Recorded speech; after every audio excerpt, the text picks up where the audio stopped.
김민정 기자는 지금 핫한 안희정 캠프에 있거든요. 예, 안희정 캠프로 출입하는 기자죠. 예, 그래서 지금 현재 기준으로 도대체 어떻게 돌아가고 있는지 염탐의 결과를 잠깐 캠프 내 분위기가 어떤가. 뭐 하는 거야? 왜 옷을 내 뒤에 걸었다가 네 뒤에.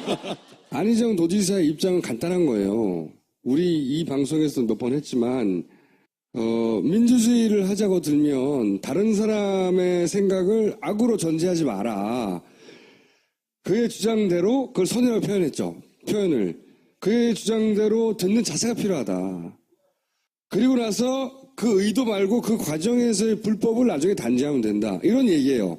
간단하게 말하면 이런 얘기는 예전부터 했었죠. 이거는 이제 새누리당 의원들이 지배하는 곳에서 그 동네에서 도정을 하는 과정에 이렇게 해야 되는 거구나 하며 배운 태도이자 그 노무현 사후 이후에 본인이 스스로 정리를 했다고 하는 그런 본인의 철학이자 태도, 이게 이제 자기가 말하는 자기의 태도를 이렇게 표현했을 뿐인데 사람들 왜 이렇게 흥분하지?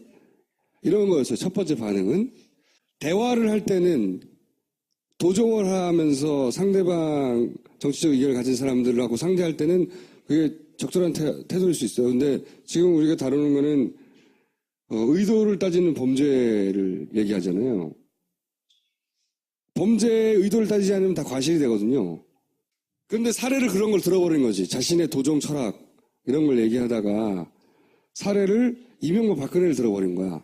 더군다나 K스포츠 미르, 이거는 의도를 인정해 줘버리면 죄가 안 되는 상황이 되는 건데 실수한 거지. 사례를 잘못 들었다고. 여기는 사과했어요, 그죠? 예, 사과는 했는데 예. 그 사과에 대해서 이렇게 얘기했어요. 뭐라고 얘기했냐면 극단적인 예에 대해서 상처를 받은 분들이 있어 사과를 드린다라고 얘기를 했는데 이게 좀 곱씹어볼 만한 대목이 있는 것 같아요. 그러니까 진행자께서 말씀하셨던 것처럼 잘못된 예다라고 분명하게 표현하면 될 것을 그렇지. 극단적인 예라고 표현했거든요. 본인의 상대방을 대하는 정치적 입장이 다른 상대를 대하는 태도, 철학 이런 걸 얘기할 때 사례를 권력 범죄를 들어버린 거예요. 그리고 처음에는 조롱이다, 반어법이다 이렇게 이야기를 했거든요. 앞부분은 맞아요. 실제로 그 현장을 보면 이명박 박근혜 대통령이라고 얘기하면서 한 10초 정도 있어요. 이러면서 싹 이렇게 쭉 보니까 사람들이 막 웃기 시작해요. 이러면서 본인이 약간 흥분이 된 것 같아요. 그분들의 선의도 받아주셔야 하는 거 아닙니까? 이렇게 얘기하면서 사람들이 더 웃어요. 그러면서 이제 747 공약하고 미르 K스포츠 재단으로 넘어가거든요. 하여튼 소통해가면 웃긴 했어. 반어법이라고 할 수 있어. 근데 그 뒤에 이어지는 말이 사례를 그 반어법으로 해명이 안 될 말을 해버리는 거예요. 사례를. 안희정 후보의 가장 핵심적인 참모로 윤태영 전 청와대 대변인이 있어요. 이 윤 전 대변인이 무슨 책을 썼냐면 대통령의 말하기라는 책을 썼거든요. 그 대통령의 말하기라는 책은 제가 책 선전하는 것 같네요. 그 노무현 대통령의 화법에 대해서 이야기해요. 거기에서 반어법에 대해서도 실제로 등장을 하거든요. 그 반어법에 실패한 사례들도 등장을 해요. 그러면 그 반어법이 이 청중들한테 제대로 이해를 받지 못하면 어떻게 되는지에 대해서도 설명을 하거든요. 바로 이 상황이 그런 상황이라고 기자들은 받아들였어요. 왜냐, 웃는 사람도 있지만 불쾌한 사람도 있었거든요. 물론 웃는 사람은 자기 마음을 이해했으니까 웃었고 불쾌한 사람은 자기 마음을 이해하지 못했으니까 불쾌했다라고 이야기하더라도 사실 마크맨 기자들 입장에서는 불쾌한 사람에게도 이 정치인의 발언은 책임이 있어야 하거든요. 그게 메시지고 그래서 메시지 팀이 따로 있는 거고요. 그거에 대해서 지적을 하는 거고요. 그런데 거기에 대해서 하루 종일 그 다음 날이죠. 왜 내 진심을 알아주지 못하냐라고 이야기를 하는 건 사실은 데자뷰가 좀 있어요. 반기문 총장이 오자마자 한 이야기들 중에 가장 많은 이야기가 그 얘기였거든요. 내 진심을 알아주지 않는다고. 그렇죠. 그래서 캠프는 처음에는 이것은 대화법과 관련된 얘기고 오래된 철학이니까 문제될 거 없다라고 생각을 하고 있었는데 기자들은 그렇게 받아들이지 않았어요. 그리고 실제로 안희정 지사로 넘어온 기자들, 그러니까 마크를 바꾼 기자들이 있었고 저 같은 경우에도 반기문 전 총장을 이렇게 일부 며칠 따라다니다가 반 총장 그렇게 되고 이제 이쪽으로 넘어오면서 가는 곳마다 그렇게 하는 거야? 박원순 시장도 잠깐 했는데요. 근데 후보를 없애버리는 기자예요. 아니 그렇지 않습니다. 이번에는 그래서 저는 늘 진심으로 걱정을 했습니다. 가는 곳마다 그 진심이 선인가? 일단 선의는 받아들여 주시고 본인은 억울하겠죠. 그런데 특별한 어젠다, 그러니까 대선 후보급의 어젠다를 가지고 승부를 보는 게 아니라 이렇게 내 진심을 몰라준다라고 언론이나 아니면은 거기에 대해서 항의하는 유권자 지지자들한테 언쟁을 하기 시작하면 이건 굉장히 불리한 본인 스스로한테 불리한 상황으로 가는 거죠. 말에 굉장히 고도의 추상성. 네. 그리고 그런 것 같아요. 이게 기존의 전통적인 질서가 있는데 나는 그걸 뛰어넘을 수가 있어. 뭐 이런 대단한 자신감. 뛰어넘어야 해도 있고요. 그리고 왜 나는 그렇게 하겠다는데 내 진심을 몰라줘? 뭐 이렇게 좀 원망하는 것까지. 사실 안희정 지사를 깊이 아는 사람들은 안 지사가 갖고 있는 어떤 헌신이라든가요. 2003년 이후에 본인이 이 참여정부에 대해서 갖고 있었던 마음, 헌신 이런 것들 때문에 지금 왜 그런지를 좀 이해를 하는 사람도 있어요. 특히나 옆에서 지켜보니까 노무현 전 대통령하고의 싱크로율이 굉장히 높아요. 예를 들면 복지에 대해서 이야기하면서 참여정부에서 발표했던 2030 계획이라든가 뭐 이런 거에 대해서 이야기하고 대연정의 완성에 대해서 이야기하고 최근에 꺼내들었던 그 남북관계에 대한 이야기도 남쪽에 개성공단과 같은 역개성공단을 만들자라는 이야기까지 요소요소마다 참여정부가 이룩하지 못했던 어떤 역사적 과업들을 자기가 실현한다라는 그런 소명의식 같은 게 좀 있거든요. 그 문재인 전 대표는 친구지만 내가 큰아들이고 내가 완성할 거야. 이런 의식이 있어요, 실제로 소명의식이. 그리고 그러는 데 있어서 방법론, 대화, 그러니까 나와 정치적 입장을 다른 사람을 상대하는 데 있어서 그 사람의 의도를 그 선입견을 가지고 혹은 뭐 나쁜 의도일 거라고 전제하지 않고 열린 자세로 소통을 해야 대화가 되고 문제가 풀리더라. 예. 그래야 한다. 그런 경험과 그런 철학을 말한 거예요. 자기 도지사 예. 경험도 거기 있을 그렇죠. 거예요. 왜냐하면 도의회가 새누리당이 다수였잖아요. 계속. 의도는 따지지 말고 결과적으로 죄가 있으면 따지면 된다고 하는 게 여기서는 안 맞는 거죠. 의도를 따져야 죄가 나오는 경우니까. 실제로 박근혜 대통령한테 들어간 돈이 없지 않느냐 이런 식으로 얘기를 하는 그렇죠. 사람들이 있잖아요. 그래서 살을 잘못 들었다고 하면 되는데 그것도 깔끔하진 않아요. 제가 보기엔. 잘못을 인정하고 사과를 하는 때는 아주 적절한 시기에 적절한 방식으로 해야 되는데 왜냐하면 억울함이 있어서 그래요. 자기는 나쁜 뜻으로 한 게 아닌데 억울함이 있는데 나는 억울할 거 아니라고 보는 게 그동안 본인의 언어가 본인이 가진 특징이 대중들에게 그런 생각을 하게 만들어 왔다는 거거든요. 여기서 빵 터졌을 뿐이지 이 한 번으로 사람들이 이렇게 반응하는 게 아니기 때문에 억울해할 게 아니고 뭔가 내 헌법은 혹은 메시지를 재검토해야 되겠는 걸 이렇게 고민을 할 때지 억울할 때가 아니거든요. 그러니까 대연정이나 사드 배치 논란부터 축적되어 온 게 맞죠. 그리고 그것에 대해서 분명하게 입장을 정해야 할 때임에도 불구하고 모호하고 추상적으로 이야기하면서 사람들이 이게 뭐지 이렇게 생각하게 할 때가 많았거든요. 그래서 사실 이번 상황이 터진 거고요. 안 지사 쪽에서 가장 억울해한 지점이 이 지점이에요. 어떤 지점이냐면 여기서 얘기하는 것처럼 사례를 잘못 들었다라고만 얘기하면 바로 받아들였겠는데 본인은 선의에 대한 그러니까 대화법에 대해서 공격을 받았다라고 생각을 하는 거예요. 자기가 사료를 잘못 받았으니까 그것까지 공격을 당하는 거지. 네. 그런데 그럼에도 불구하고 이런 이야기 가지고 이렇게 공격을 전체적으로 대화법을 가지고 이야기를 하고 거기에 대해서 안희정 지사에 대해서 그것이 잘못됐다라고 이야기하는 상황 자체가 사실은 본인들한테 불리하다는 거를 조금 뒤늦게 깨달은 것 같아요. 한편으로는 난 좀 웃겨요. 우리나라 정치사에서 이렇게 이런 거 가지고 논쟁이 이런 게 있었나. 선이야. 아니야 나이 대화법일 뿐이야. 막 통섭만 나오고 막 손석희 사장이 뭐 통섭인가요? 막 이런 얘기 한다는 게 대선 후보하고 웃겼어요. 나는. 웃겨서 재밌기도 했는데, 근데 저는 이게 이제 그 캠프 내에 있는 착시도 영향을 줬다고 봐요. 뭐냐면 이 급속도의 지지율 상승이 첫 번째로는 반기문의 공백 때문이고, 이건 주어진 조건이죠. 외부에서. 자기들이 만들어낸 게 아니에요. 또 하나는 보수의 펌프질이 있어요. 분명히 있었어요. 종편에서 엄청난 펌프질을 했어요. 그리고 세 번째가 애초에 안희정이 가지고 있는 자질이나 이미지나 또는 화법이나 이 세 가지가 합쳐진 거거든요. 근데 그 중에서 보수의 펌프질 같은 건 인정하기 싫을 거예요. 그리고 애초에 안희정이 가지고 있는 자질, 이걸 크게 보겠죠. 하지만 골고루 작용한 거예요. 그게 크다고 믿고 싶은 게 아니고요. 그게 전부라고 생각을 하고 있죠. 그게 큰 착시를 불러일으키는 거죠. 그게 소신이라고 얘기를 하고요. 그러니까 그 소신이 드디어 사람들이 알아보고 나를 찾아주고 통했구나. 내가 오랫동안 그게 안 통했는데 이거는 착각이거든요. 여기서부터는 제 느낌을 말씀을 드리자면 그 선의로 대화하자라고 하는 데에서 이 선의는 참여정부 시절에 자기를 얘기하는 것 같기도 해요. 그러니까 참여정부 시절에 자기 그리고 싱크로율이 매우 높았던 동지죠. 노무현 전 대통령. 그 사람이 갖고 있었던 선의가 그 당시 받아들여지지 못했던 것.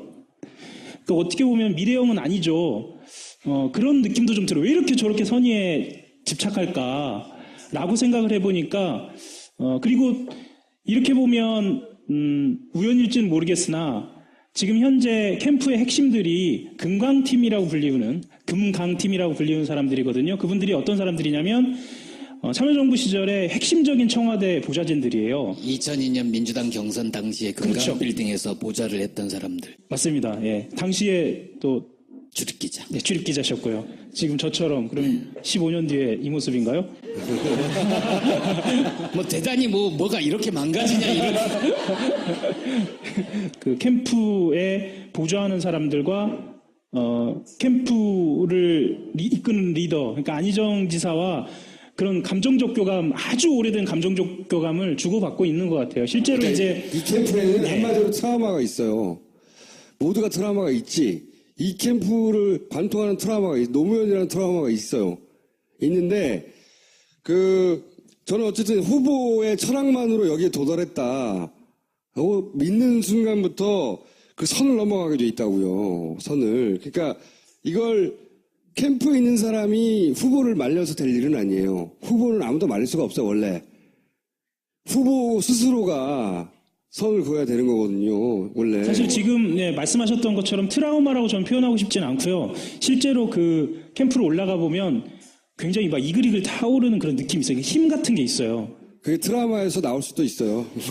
근데 오늘 관훈 토론에서 또 같은 얘기를 했다는 건 전략 수정 없이 그냥. 근데 그거는 지지율이 꺾일 때 깨닫기 시작해요. 어느 순간.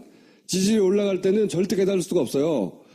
지지율이 이제 꺾이고, 이 지지율이라는 게 무서운 거예요. 지금 지지율은. 이재명 시장이 17%, 18% 찍을 때 거의 20% 넘을 것 같았죠.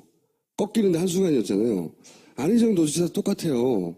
본인들은 그렇게 생각하지 않을지 모르겠지만 한순간이에요. 허망하게 사라질 수 있다는 걸 깨달아야 되는데 그 선을 들락날락 하다가 확 무너질 수 있거든요. 그래서 하여튼 그리고 억울할 게 아니라는 것도 있고 그리고 더 중요한 것은 이 달콤한데 분명히 경선 이후에도 안정하게 달콤하게 이 기억이 남을까 계속해서 두고 본인한테 그 족쇄는 되지 않을까 이것도 생각해야 되는데 그건 그런 안타까움이 있으신 건가요? 나는 그런 안타까움이 있어요. 난 이재명에도 있고 안희정에도 있고 문재인에도 있고 난 많아요 그런 게 많은 사람인데 애정이 엄청나시네요. 근데 저는 어떤 느낌이 있냐면 이제 정말 승부를 보려고 한다는 느낌은 있어요. 내가 이번에 정말로 대통령이 될 수 있을 승부를 걸어야 할 타이밍이 온 건지도 몰라. 혹은 왔어. 이렇게 생각하는 분위기가 그 안에. 그러니까 자기 마음대로 되는 게 아니에요. 자기가 오해받고 있다고 생각하고 억울하다고 생각하는 이 사건으로 지지율을 확 꺾일 수도 있어요. 그건 안희정 지사를 불러놓고 할 얘기지 안희정 마크맨한테 할 얘기는 아닌 것 같아요. 아니죠. 이걸 캠프를 왔다 갔다 하는 사람과 그리고 안희정을 좋아하거나 지지할 성향이 많이 모인 그리고 그런 사람들이 많이 보는 이 방송에서 그런 얘기를 하고 있다는 걸 알아야 된다는 거지. 미워서가 아니야. 내가 여기서 궁금한 것은 한 가지였어요. 혼자 얘기해도 되는데 캠프가 그 퍼센티지를 얼마로 생각하고 있냐.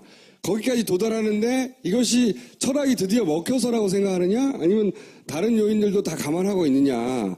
캠프의 객관성을 확인해 보고 싶었던 거죠. 내부적으로 지지율 수치를 이제 본인들이 계산하고 있잖아요. 이거를 거의 아침마다, 그러니까 요즘은 그 여론조사 기관들이 워낙 많이 하다 보니까 한 이틀에 한 번씩 전화를 해서 물어보는데 본인들이 생각하는 것보다 설 직후에는 한 2, 3% 많이 올랐고 지금 현재는 한 5포인트 정도 빨리 올라갔어요. 그러니까 20%가 이렇게 빨리 올라갈 줄은 몰랐어요. 아무도 몰랐죠. 네, 그래서 본인들은 지금 이 상황이 정말 진심으로 후보의 역량만으로 지금 올라온 것이다라고 생각은 하진 않는데 네, 정서적으로는 정말 후보의 역량이 지금 받치고 있고 우리는 25를 간다라고 생각을 하는 거죠. 그리고 실제로 캠프가 그래야 25를 가는 거잖아요. 맞아요. 그러니까 이건 선거의 전략이기도 하고 어떤 조직력이기도 하고 스스로 그렇게 믿어야 그렇게 힘이 나는 것도 맞고. 근데 그렇지만 그중에 아주 냉정한 이 기획자가 존재하고 이것이 제가 보기엔 지지율이 꺾이게 돼 있거든요. 이런 사건이 일어나면 지지율이 꺾이게 돼 있어요. 근데 어떻게 대응하냐에 따라서 후다다닥 빠질 수도 있고요. 거기에서 내공이 드러나겠죠. 아니면 이게 멈추거나 횡보로 가거나 본인의 지지율로 굳어질 수도 있어요. 그거는 앞으로 하게 달려있는데 그게 캠프가 가진 객관성이 얼마이냐에 따라 달려있길래 한번 물어보고 싶었던 거지. 캠프 분위기보다 요즘 그 마크맨들이 그러니까 기자들이 제일 많이 물어보는 것 중에 하나가 이제 제로섬 게임이 시작됐다. 그래서 차별화 전략이 뭐냐라고 물어보거든요. 문재인 전 대표, 그러니까 2위 주자하고. 근데 본인이 그리고 캠프가 그것에 대해서 구체적인 안을 내놓는다기보다는 지금까지의 전략을 계속 고수하는 걸로 봐서 이것이 차별화 전략인가? 라고 사실 기자들은 생각을 하고 있는 거죠. 아니 차별화는 이미 이루어졌죠. 왜냐하면은 지지층 자체가 달라. 제로섬 게임이 아니야. 당 안에서의 제로섬 게임이 아니고 안희정 도지사는 민주당을 평생 쳐다보지 않았던 사람들까지 다 긁어가지고 민주당도 나쁘진 않네 생각하게 만든 공이 있어요. 그래서 민주당 지지율 50% 이상 넘어가게 만든 공이 있다니까. 안희정 도지사가 만든 거예요. 그러니까 민주당 대세론을 만드는데 기여한 거지. 근데 나는 그게 중요한 게 아니고 이 양반들이 정말로 냉정하게 자기를 보고 있느냐 이게 궁금한 건데 왜냐면 그렇게 보고 있지 않으면 어느 순간 한순간에 무너지거든요. 냉정하게 보고 있다고 얘기하고 가자 우리. 네, 아주 냉정하게 보고 있고요. 특히 이 호남에서 그리고 수도권에서 본인들이 조종기를 겪을 거라는 것을 아주 냉정하고 차갑게 보고 있습니다. 그리고 김어준 총수만이 아니라 저도 애정이 있다는 걸 알아주십시오. 캠프에서 너무 미워하지 마시고요. 정말 애정이 있습니다. 오늘 여기까지 하겠습니다. 감사합니다. 자, 안희정 도지사의 선의 이야기 이후에 바로 여론조사를 했어요. 여기서 리얼미터 맨날 하니까. 그래서 최근에 지지율 변화가 있느냐 그 이후에 그 다음에 몇 가지 더 있다고 하는데 자, 첫 번째 선의 이후 논란 이후 대선 주자 판도가 어떻게 변했냐. 약간 꺾였네, 약간. 약간이 아닙니다. 왜냐하면 여기에서 보십시오. 1월 3주차부터 5%를 시작했어요. 네. 그래서 한 번도 꺾이지 않고 계속 올라왔죠. 4주 연속 20%, 그러니까 4배가 오른 겁니다. 4주 지난 동안에. 그래서 소폭 하락했지만 이전에 그 상승세를 생각을 하면 확 꺾인 거네요. 예, 그렇게 볼 수 있습니다. 네, 이게 완만하게라도 올라가야지 이때까지 추세인데 한번 확 꺾인 거예요, 지금. 네. 맞습니다. 문재인 전 대표 같은 경우는 한 2주 동안 계속 횡보세입니다. 계속 유지를 하고 있다고 봐야 되겠습니다.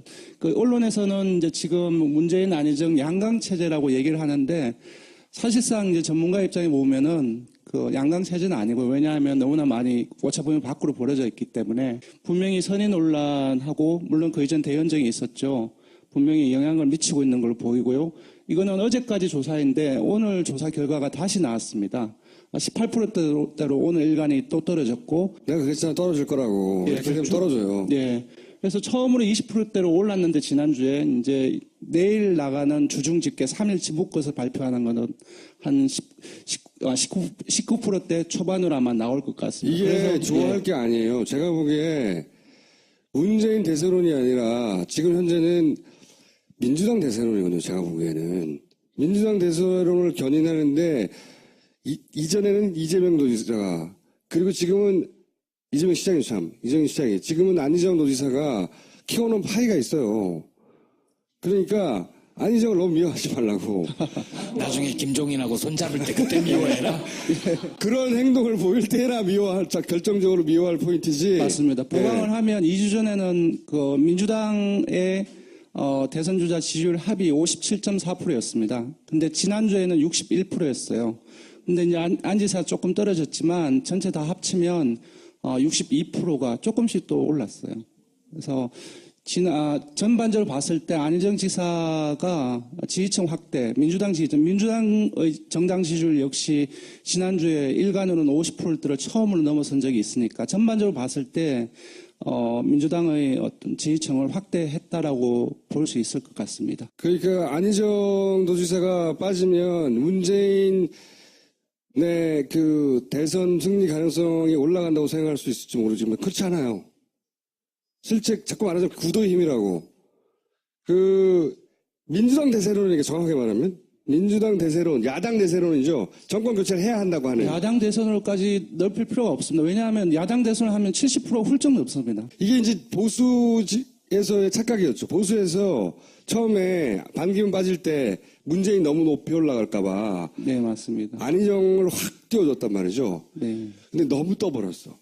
너무 떠가지고 민주당밖에 안 보이는 거예요. 자기들이 생각하는 것보다 너무 파이가 커지고 안희정이 너무 많이 흡수하니까 이제 곧 보세요. 안희정 깔 거예요, 종편이. 한동안 안희정 그 지사뿐만 아니라 한교안 권한대행도 같이 띄웠죠. 네. 그래서 지금 이제 다시 넘어가면 안희정이 가려서 이제 좀 잘 안 보이는데 안 보이는 거예요. 많이 떨어졌습니다. 네. 자기들 작전대로 안 된 거예요, 지금. 예, 네. 그 황교안 권한대행이 계속 대선 출마 여부에 대해서 그 긍정도 시인도 하지 않는 계속 이런 상태로 계속 지속되었고 이 상태에서는 보수적인 지지층 그리고 여권 성향의 지지층이라 할지라도 나올 가능성이 없다라고 생각하고 흩어지는 상황이라고 생각이 들어요. 그래서 황교안에서 빠진 지지가 어디 다른 데로 간 게 안철수로 보이나요? 가죠. 맞습니다. 일부 안철수 그 전 대표 쪽으로 가기도 하고요. 예, 그리고 이제 여기는 빠져 있는데 홍준표 경남지사가 네. 많이 올랐습니다. 다크호스예요. 왜냐하면 다크호스. 기존에 홍준표 지사 같은 경우 바닥을 기었습니다. 1%대로. 근데 지난주에 그리고 오늘까지 3.5%가 나왔습니다. 제가 보기엔 3.5%는 말이죠. 조만간에 안희정과 이재명이 누렸던 것 같은 단시간에 그리고 황교안도 누렸죠. 단시간에 내 표를 줄 것 몰라 하던 사람들이 확 쏠릴 수 있어요. 3.5%면은 이게 되게 낮다라고 생각하시는데 지금 유승민 그 바른정당 의원이 몇 프로 나온지 아십니까? 한동안 이제 그 반기문 전 총장이 불출마선 이후에 4%대 어떤 조사에서는 5%대까지 찍었는데 지금 3%대, 2%대 후반대까지 일간으로 나왔던 적도 있었어요. 그래서 3.5%라는 것은 결코 낮지 않은 지지율을 할 수 있습니다.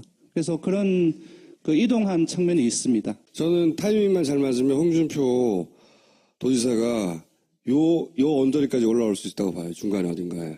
계속 이재명 지지자 측에서 좀 서운한 부분들 많이 내색을 하셨던 것 같아요. 이재명 도지사가 예, 지금 시장에 다시 주목받을 그 어제까지는 9.9%였는데 주중 집계로 10.1%로 4주 만에 두 자릿수로 올랐었습니다. 그리고 안철수 전 대표 역시 기울기 보이시죠? 상당히 기울기 폭이 여기서 모이기 시작했어요. 여기서 엎치락뒤치락 할 텐데 안희정 지사에서 빠졌던 그 일부 지지층이 이쪽으로 갔다라고 볼 수 있을 것 같습니다. 조금 더 봐야 됩니다. 너무 하루 이틀밖에 안 됐기 때문에. 자, 전체 판세는 이 정도로 보시고 네. 왜냐면 이 방송이 나갈 때쯤이면 그 경향성이 좀 더 뚜렷해질 테니까 이거는 이제 민주당 내부의 조사가 아니라 타당 그러니까 한국당이라든지 바른정당이라든지 국민의당 그리고 정의당의 후보가 저 사람들이라고 그러니까 픽스를 해놓고 한 사람은 이제 문재인을 넣고 다른 한 그 조합에서는 안희정을 넣어서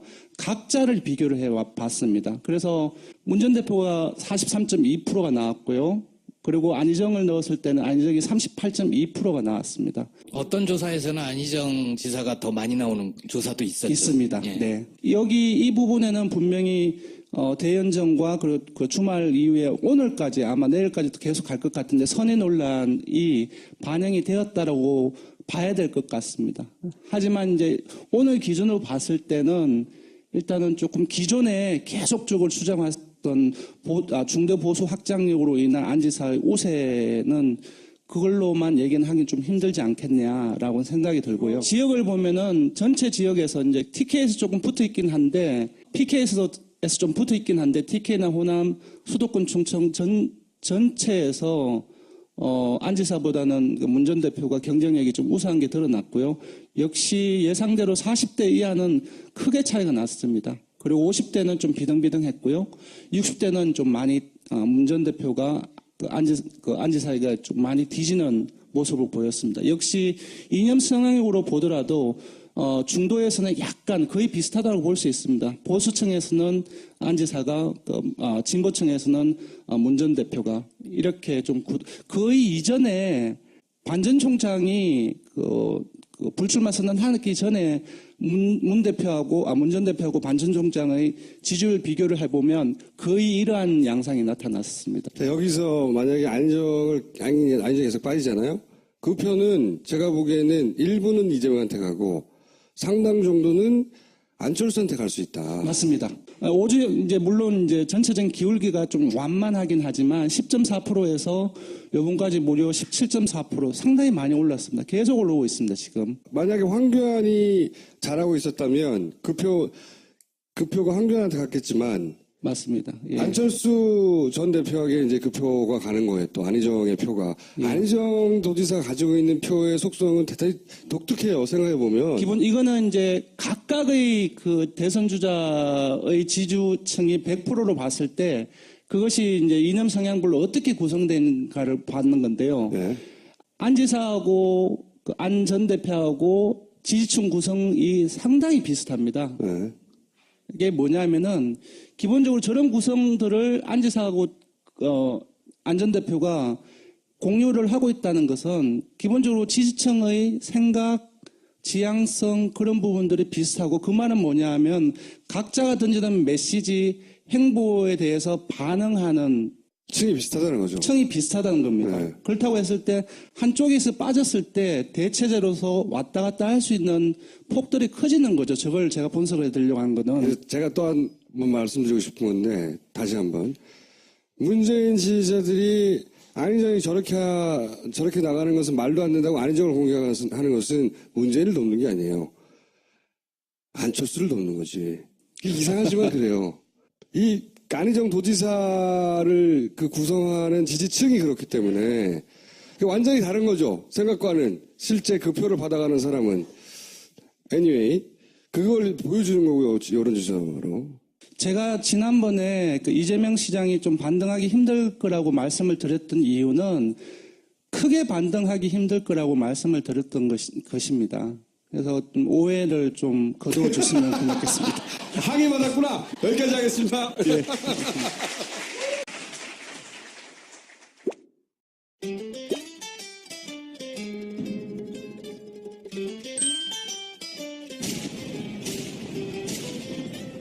그날 저녁에 어머머, 그날 오후에 어머머.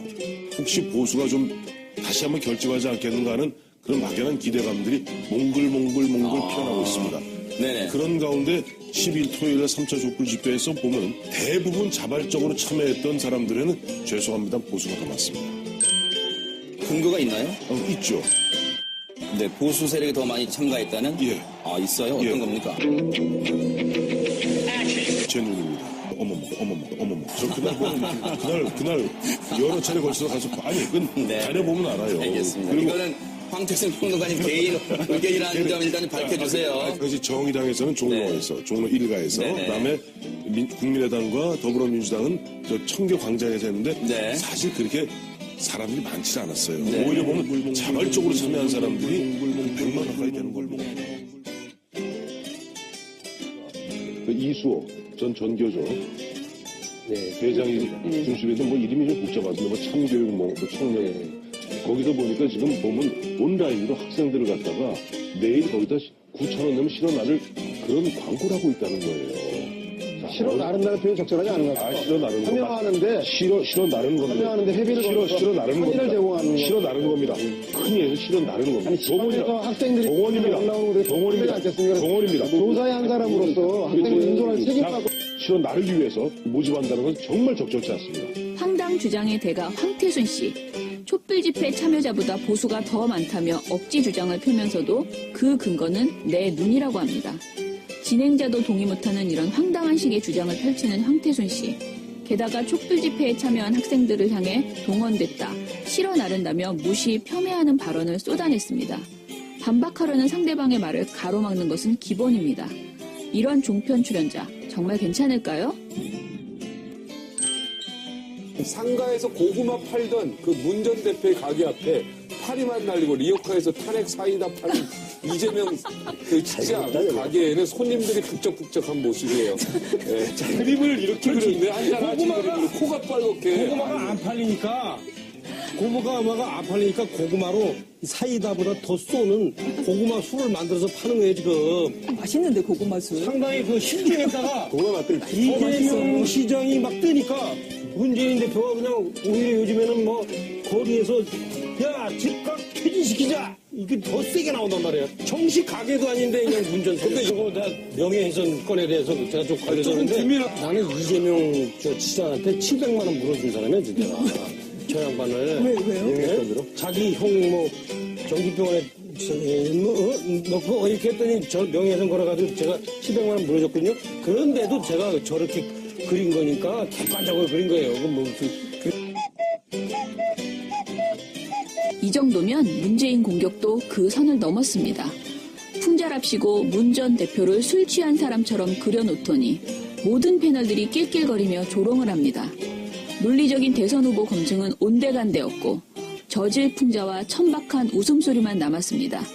이런 패널을 우리 그냥 두어도 괜찮을까요?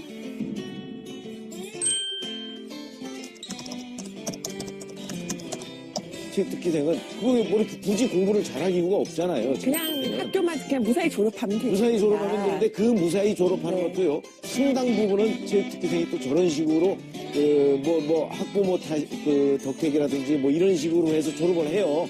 실제 학교 거의 안 나가고 그다음에 근데 제가 아는 체육특기생 김연아 선수의 경우는 고려대도 2번이나 거기도 올림픽 나간다고 2번이나 이제 F 맞고 F 학점 2개를 하고 받았죠. 마지막에 아주 오랫동안 학교 다녀서 또 열심히 또 공부해서 졸업한 체육특기생도 있을 아니 거라는. 그러니까 이제 김연아 씨 같은 경우는 고대에서 사실 김연아 씨도 만약에 F 2개 맞아서 김연아 어머니가 가서 고대하고 어떻게 이렇게 해서 대충 넘어가고 그랬으면 아마 김연아 씨 그 이후에 공부 안 했을 거예요.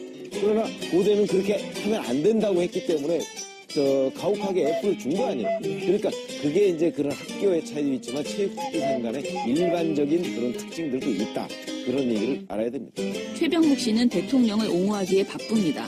정유라 씨의 학사 비리를 일반적인 상황이라고 옹호하면서 심지어 김연아 선수도 고려대만 아니었다면 최순실처럼 어머니가 해결해줬을 것이란 말도 안 되는 억지까지 부립니다.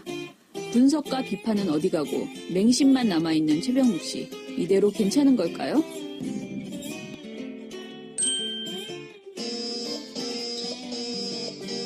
그 친문하는 행동을 보면요. 자신들이 한 행동은 어떻게 해도 민주주의를 지키기 위한 것이고 독재에 대한 반대다. 그러니까 저는 문재인 대표가 품격과 어긋난다. 너무 점잖은 표현이라고 봐요. 대권 가도에 손상 안 받으려면 이거는 국회의원 자질이 없다. 이런 식으로 나와야 돼요. 보통 사람이 지금 저렇게 했으면 난리 났을 겁니다. 조창원이라는 사람이 의원이 계속적으로 그동안 잘 나갔지 않습니까? 그렇죠. 무슨 할 때마다 문재인 대표의 영입 1호로서 어떤 문재인 대표의 어떤 사상을 갖다가 이렇게 대신 전달해주는 사람처럼. 근데 너무 오버한다. 그런 느낌이 들거든요. 그러니까 박근혜 대통령이 지금 이 난국에 처한 것도 사실 최순실이 너무 오버해서 난 거 아닙니까? 그렇죠. 그러니까 결국은 지금 친문이 벌써 무슨 정권을 잡은 듯한 거기서 나오는 오만의 빛이 벌써 비치기 시작하니까 바로 패권주의를 정확하게 보여주는 그런 거다. 표창원 의원 풍자 누드화 논란을 이야기하다가 느닷없이 문재인 전 대표를 향해 막말을 쏟아내는 여상원 씨. 최순실과 표창원을 동일선상에 놓더니 갑자기 친문이 정권을 잡은 것 같다. 오만의 빛이 비친다고 막말에 탑을 쌓았습니다. 근거도 없이 감정 섞인 비난을 해대는 패널을 그냥 보고 있어야만 할까요? 그 이전에는 성매매 하셨죠? 저는요, 민주당이 당권을 잡는 한 가지 방법 저는 알고 있습니다. 대권이요? 대권을 잡는 거 한 가지 방법 알고 있습니다. 문재인 전 대표가 불출마 선언하는 겁니다. 상당히 위험한 발언인데. 아니, 그런 생각이 전혀 아니, 없는데. 없는데 불출마 선언하면 정말 민주당이 그죠? 친문이니 반문이니 이런 단어가 없어지잖아요. 그죠? 사람들이 멍해지네. 예. 멍해지네. 아니, 내가 상상한 거야. 불출마 선언하면 친문이니 반문이니 이런 단어가 없어진다니까. 아니, 불가능 일단 가능성도 별로 없을 뿐더러 아니, 그리고 헌법에 이제부터 대권은 재수 없다. 이걸 써야 돼. 재수 없다가 아니라 재수 없다. 그러니까 재수생 없다. 이렇게 내가 볼 때요. 그러면 민주당이 친문이니 반문이니 없어져요. 똘똘 뭉쳐집니다. 성매매 특별법 만들기 전에 노무현 대통령 때 그 이전에는 성매매 하셨죠? 누가요? 우리 박사님. 대학교 다닐 때 아니, 그때는 성매매 특별법 이전에는 뭡니까? 많이 있었지 않습니까? 집장촌도. 법이 있느냐? 한 번도 안 가보셨습니까? 집장촌?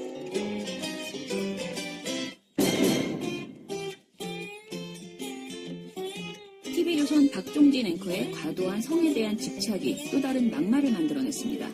김경재 자유총연맹 회장이 DJ 밀사로 북한을 방문했을 당시 일화를 듣던 중 나온 막말입니다. DJ라는 분이 북한에서 상당히 유명한 이름이더라고요. 네. 그러니까 거기에 밀사로 왔다고 하니까 대접을 아주 대단했습니다. 네. 그리고 제가 수행원 두 사람들에게 맨날 아침 저녁으로 제가 7박 8일을 했었는데 네. 조심하라고 그냥 몇 번 가는 것보다 미인 투성이니까 조심하라고 몇 번 경고를 하고 그랬습니다. 미인들이 막 방 안에 들어오고 그랬습니까? 가는데? 뭐 서비스하게 들어오긴 했지만 꼭 두 사람이 짝을 지었었거든요. 아무튼 안마에 주로? 제가 한 것이 고려 때 1202호인가 3호인가 하는 네. VIP 룸인데 네. 엄청난 룸이에요. 네. 방도 좋고 또 보고 하기를 햇볕 정책을 왜 근데 그 안마 얘기를 얘기 안 하세요? 2명의 여성이 들어온 거. 왜 북한에서. 무슨 그러니까 방에 2명씩 들어왔다면서요. 아니 이제 무슨 심부름 알아? 심부름 알아도 알았어요. 거죠. 심부름 그냥 살짝 넘어가는 것 같아서. 예. 정말. 그리고 나서요. 그리고 자, 또 제가 거기에 걸려 들어가겠습니까? 예, 알겠습니다. 걸려 들어갔다면 큰 소리 칩니까? 도청하는 거 알고서 딱 정지했다. 오케이. 그리고 헐, 박종진 앵커 도대체 뭘 딱 정지했다는 것일까요? 박종진 앵커는 방송에서 말도 안 되는 변명만 늘어놓는 영혼 없는 사과도 했습니다. 현직 부장판사의 성매매 사건을 주제로 대담을 하던 중에 출연자 황상민 박사에게 성매매 특별법 이전에 성매매 경험이 있느냐 이렇게 물었었는데요. 불편한 방송을 했다는 시청자들의 의견이 일부 있었습니다. 성매매 특별법 이후에 끊이지 않고 있는 논란에 대해서 문제점을 없는지 질문하고 다시 한번 어떤 것이 옳은지 설명하려고 의도했지만 생방송에서 적절하지 않은 질이라는 점에서 여러분께 사과드립니다. 앞으로 보다 조심스럽게요. 그리고 올바른 표현으로 사안에 접근하도록 최선을 다하겠습니다. 성매매 해보셨잖아요 발언으로 방송통신심의위원회로부터 주의 의결을 받고도 여전하신 박종진 앵커. 보수 진보를 가리지 않고 누구에게나 해대는 막말과 성에 대한 과도한 집착은 인정해드리겠습니다. 그리고 TV조선은 이 방송 말미에 진행자의 부적절한 발언으로 불편을 드린 점 사과드린다는 자막을 넣었습니다. 홈페이지에 다시 보기에서도 이 부분을 삭제했습니다. 하지만 종편대치 프로젝트의 날카로운 눈은 피할 수 없었습니다. 당연히 경고 관계자 징계를 받아야 마땅한 발언에 주의를 의결했던 손방망이 처분의 종결자 방심이 이번에는 어떻게 나올지 궁금하네요.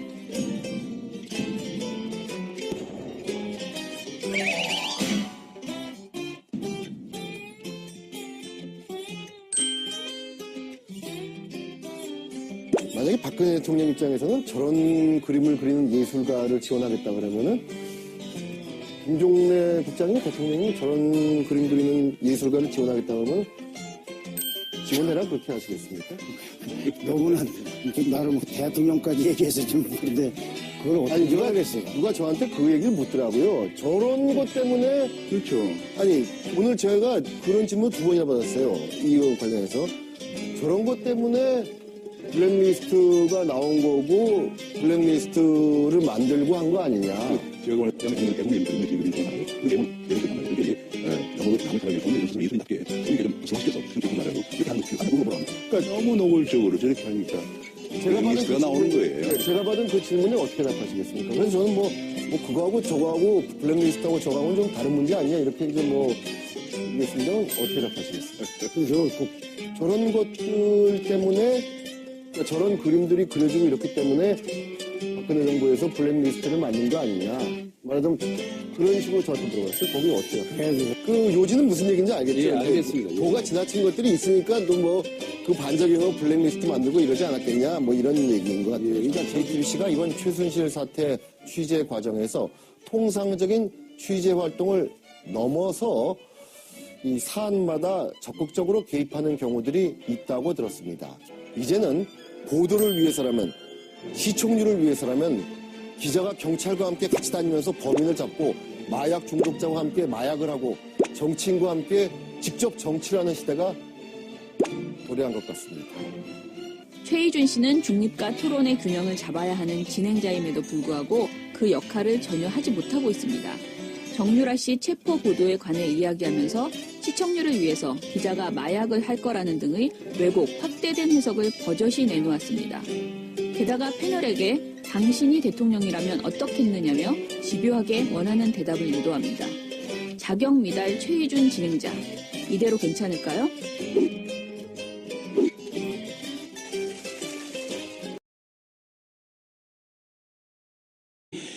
요소마다 참여정부가 이룩하지 못했던 어떤 역사적 과업들을 자기가 실현한다라는 그런 소명의식 같은 게 좀 있거든요. 그 문재인 그 전 대표는 친구지만 내가 큰아들이고 내가 완성할 거야. 이런 의식이 있어요, 실제로 소명의식이. 그리고 그러는 데 있어서 방법론, 대화, 그러니까 나와 정치적 입장을 다른 사람을 상대하는 데 있어서 그 사람의 의도를 그 선입견을 가지고 혹은 뭐 나쁜 의도일 거라고 전제하지 않고 열린 자세로 소통을 해야 대화가 되고 문제가 풀리더라. 예. 그래야 한다. 그런 경험과 그런 철학을 말한 거예요. 자기 도지사 예. 경험도 거기 있을 그렇죠. 거예요. 왜냐하면 도의회가 새누리당이 다수였잖아요. 계속. 의도는 따지지 말고 결과적으로 죄가 있으면 따지면 된다고 하는 게 여기서는 안 맞는 거죠. 의도를 따져야 죄가 나오는 경우니까. 실제로 박근혜 대통령한테 들어간 돈이 없지 않느냐 이런 식으로 얘기를 하는 그렇죠. 사람들이 있잖아요. 그래서 살을 잘못 들었다고 하면 되는데 그것도 깔끔하진 않아요. 제가 보기엔. 잘못을 인정하고 사과를 하는 때는 아주 적절한 시기에 적절한 방식으로 해야 되는데 왜냐하면 억울함이 있어서 그래요. 자기는 나쁜 뜻으로 한 게 아닌데 억울함이 있는데 나는 억울할 거 아니라고 보는 게 그동안 본인의 언어가 본인이 가진 특징이 대중들에게 그런 생각을 하게 만들어 왔다는 거거든요. 여기서 빵 터졌을 뿐이지 이 한 번으로 사람들이 이렇게 반응하는 게 아니기 때문에 억울해할 게 아니고 뭔가 내 헌법은 혹은 메시지를 재검토해야 되겠는 걸 이렇게 고민을 할 때지 억울할 때가 아니거든요. 그러니까 대연정이나 사드 배치 논란부터 축적되어 온 게 맞죠. 그리고 그것에 대해서 분명하게 입장을 정해야 할 때임에도 불구하고 모호하고 추상적으로 이야기하면서 사람들이 이게 뭐지 이렇게 생각하게 할 때가 많았거든요. 그래서 사실 이번 상황이 터진 거고요. 안지사 쪽에서 가장 억울해한 지점이 이 지점이에요. 어떤 지점이냐면 여기서 얘기하는 것처럼 사례를 잘못 들었다라고만 얘기하면 바로 받아들였겠는데 본인은 선의에 대한 그러니까 대화법에 대해서 공격을 받았다라고 생각을 하는 거예요. 자기가 사료를 잘못 받았으니까 그것까지 공격을 하는 거지. 네. 그런데 그럼에도 불구하고 이런 이야기 가지고 이렇게 공격을 전체적으로 대화법을 가지고 이야기를 하고 거기에 대해서 안희정 지사에 대해서 그것이 잘못됐다라고 이야기하는 상황 자체가 사실은 본인들한테 불리하다는 거를 조금 뒤늦게 깨달은 것 같아요. 한편으로는 난 좀 웃겨요. 우리나라 정치사에서 이렇게 이런 거 가지고 논쟁이 이런 게 있었나. 선이야. 아니야 나의 대화법일 뿐이야. 막 통섭만 나오고 막 손석희 사장이 뭐 통섭인가요? 막 이런 얘기 한다는 게 대선 후보하고 웃겼어요, 나는. 웃겨서 재밌기도 했는데, 근데 저는 이게 이제 그 캠프 내에 있는 착시도 영향을 줬다고 봐요. 뭐냐면, 이 급속도의 지지율 상승이 첫 번째로는 반기문의 공백 때문이고, 이건 주어진 조건이죠. 외부에서. 자기들이 만들어낸 게 아니에요. 또 하나는 하영 기자는 지금 핫한 안희정 캠프에 있거든요. 예, 안희정 캠프로 출입하는 기자죠. 예, 그래서 지금 현재 기준으로 도대체 어떻게 돌아가고 있는지 염탐의 결과를 잠깐 캠프 내 분위기가 어떤가 뭐 하는 거야? 왜 옷을 내 뒤에 걸었다가 네 뒤에 안희정 도지사의 입장은 간단한 거예요. 우리 이 방송에서 몇 번 했지만 민주주의를 하자고 들면 다른 사람의 생각을 악으로 전제하지 마라. 그의 주장대로 그걸 선이라고 표현했죠. 표현을. 그의 주장대로 듣는 자세가 필요하다. 그리고 나서 그 의도 말고 그 과정에서의 불법을 나중에 단죄하면 된다. 이런 얘기예요. 간단하게 말하면 이런 얘기는 예전부터 했었죠. 이거는 이제 새누리당 의원들이 지배하는 곳에서 그 동네에서 도정을 하는 과정에 이렇게 해야 되는 거구나 하며 배운 태도이자 그 노무현 사후 이후에 본인이 스스로 정립했다고 하는 그런 본인의 철학이자 태도 이게 이제 자기가 말하는 자기의 태도를 이렇게 표현했을 뿐인데 사람들 왜 이렇게 흥분하지? 이런 거였어요. 첫 번째 반응은. 대화를 할 때는 도정을 하면서 상대방 정치적 의견을 가진 사람들하고 상대할 때는 그게 적절한 태도일 수 있어요. 근데 지금 우리가 다루는 거는 의도를 따지는 범죄를 얘기하잖아요. 범죄의 의도를 따지지 않으면 다 과실이 되거든요. 그런데 사례를 그런 걸 들어버린 거지. 자신의 도정 철학 이런 걸 얘기하다가 사례를 이명박 박근혜를 들어버린 거야. 더군다나 K스포츠 미르 이거는 의도를 인정해 줘버리면 죄가 안 되는 상황이 되는 건데 실수한 거지. 사례를 잘못 들었다고. 여기는 사과했어요. 그죠? 예, 사과는 했는데 예. 그 사과에 대해서 이렇게 얘기했어요. 뭐라고 얘기했냐면 극단적인 예에 대해서 상처를 받은 분들이 있어 사과를 드린다라고 얘기를 했는데 이게 좀 곱씹어볼 만한 대목이 있는 것 같아요. 그러니까 진행자께서 말씀하셨던 것처럼 잘못된 예다라고 분명하게 표현하면 될 것을 그렇지. 극단적인 예라고 표현했거든요. 본인의 상대방을 대하는 정치적 입장이 다른 상대를 대하는 태도, 철학 이런 걸 얘기할 때 사례를 권력 범죄를 들어버린 거예요. 그리고 처음에는 조롱이다, 반어법이다 이렇게 이야기를 했거든요. 앞부분은 맞아요. 실제로 그 현장을 보면 이명박 박근혜 대통령이라고 얘기하면서 한 10초 정도 있어요. 이러면서 싹 이렇게 쭉 보니까 사람들이 막 웃기 시작해요. 이러면서 본인이 약간 흥분이 된 것 같아요. 그분들의 선의도 받아주셔야 하는 거 아닙니까? 이렇게 얘기하면서 사람들이 더 웃어요. 그러면서 이제 747 공약하고 미르 K스포츠 재단으로 넘어가거든요. 하여튼 소통해가면 웃긴 했어. 반어법이라고 할 수 있어. 근데 그 뒤에 이어지는 말이 사례를 그 반어법으로 해명이 안 될 말을 해버리는 거예요. 사례를. 안희정 후보의 가장 핵심적인 참모로 윤태영 전 청와대 대변인이 있어요. 윤 전 대변인이 무슨 책을 썼냐면 대통령의 말하기라는 책을 썼거든요. 그 대통령의 말하기라는 책은 제가 책 선전하는 것 같네요.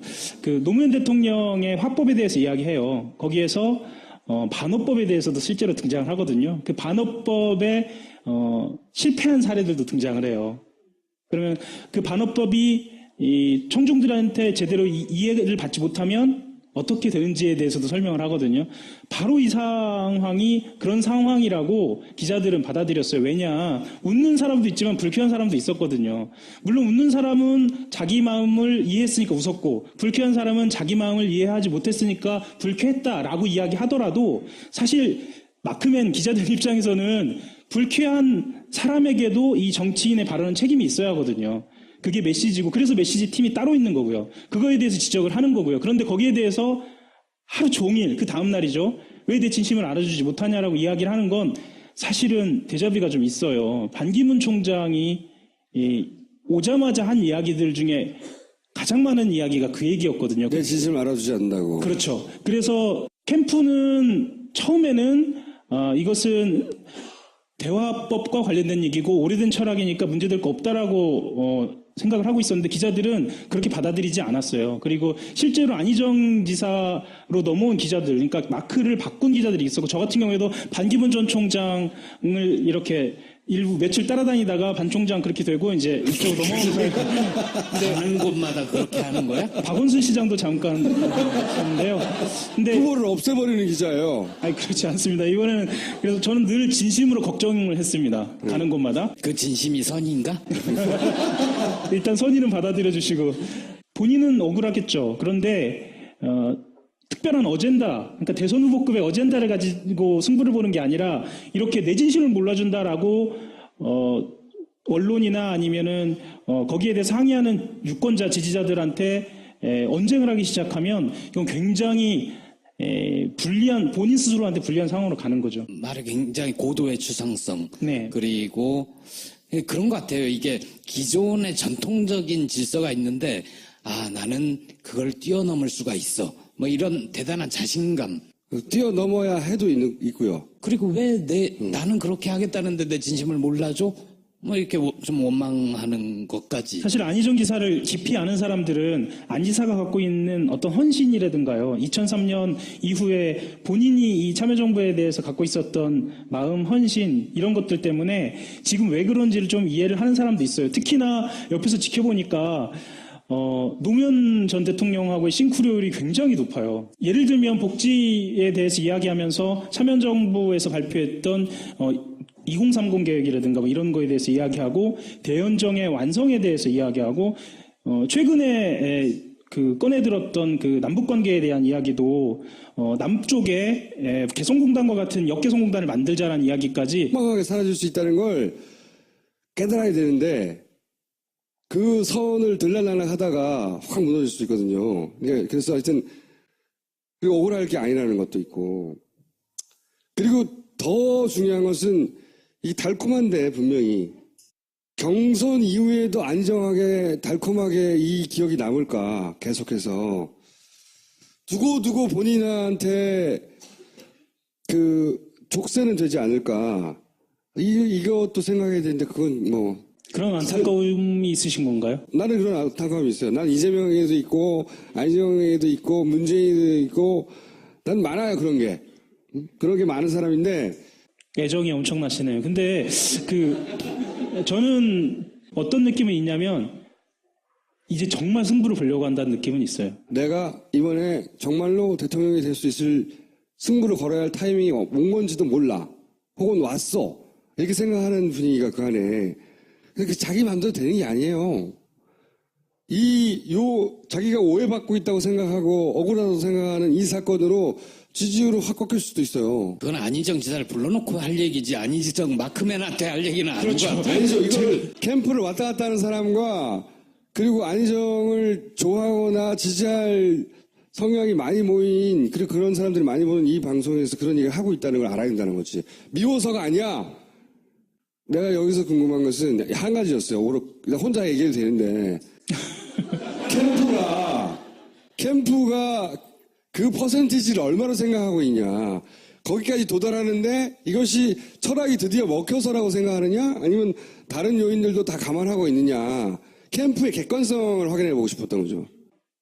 내부적으로 지지율 수치를 이제 본인들이 계산하고 있잖아요. 이거를 거의 아침마다 그러니까 요즘은 그 여론조사 기관들이 워낙 많이 하다 보니까 한 이틀에 한 번씩 전화를 해서 물어보는데 본인들이 생각하는 것보다 설 직후에는 한 2, 3% 많이 올랐고 지금 현재는 한 5포인트 정도 빨리 올라갔어요. 그러니까 20%가 이렇게 빨리 올라갈 줄 몰랐어요. 아무도 몰랐죠. 네, 그래서 본인들은 지금 이 상황이 정말 진심으로 후보의 역량만으로 지금 올라온 것이다라고 생각은 하진 않는데 네, 정서적으로는 정말 후보의 역량이 지금 받치고 있고 우리는 25를 간다라고 생각을 하는 거죠. 그리고 실제로 캠프가 그래야 25를 가는 거잖아요. 맞아요. 그러니까 이건 선거의 전략이기도 하고 어떤 조직력이기도 하고 스스로 그렇게 믿어야 그렇게 힘이 나는 것도 맞고 근데 그렇지만 그중에 아주 냉정한 이 기획자가 존재하고 이거 제가 보기엔 지지율이 꺾이게 돼 있거든요.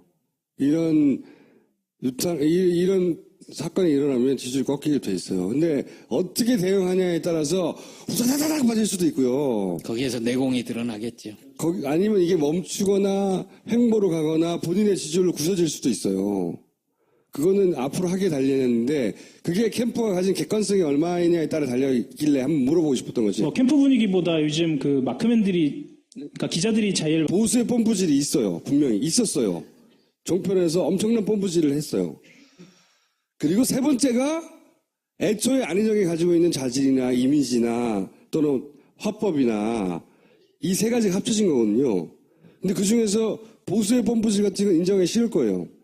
그리고 애초에 안희정이 가지고 있는 자질, 이걸 크게 보겠죠. 하지만 골고루 작용한 거예요. 그게 크다고 믿고 싶은 게 아니고요. 그게 전부라고 생각을 하고 있죠. 그게 큰 착시를 불러일으키는 거죠. 그게 소신이라고 얘기를 하고요. 그러니까 그 소신이 드디어 사람들이 알아보고 나를 찾아주고 통했구나.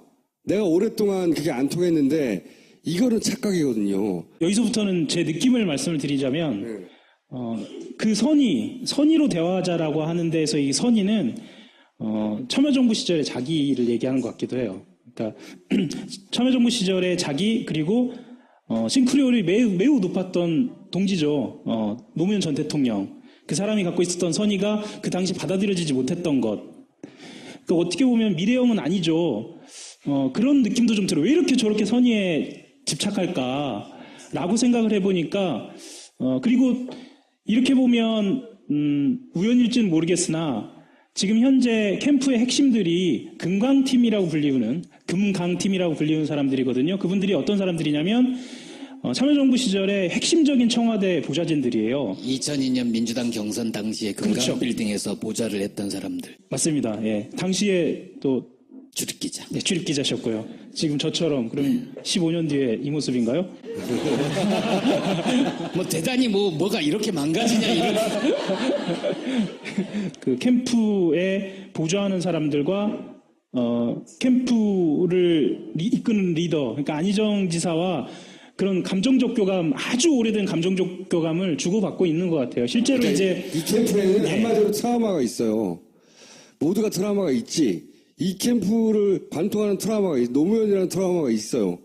있는데 저는 어쨌든 후보의 철학만으로 여기에 도달했다 하고 믿는 순간부터 그 선을 넘어가게 돼 있다고요. 선을. 그러니까 이걸 캠프에 있는 사람이 후보를 말려서 될 일은 아니에요. 후보는 아무도 말릴 수가 없어요, 원래.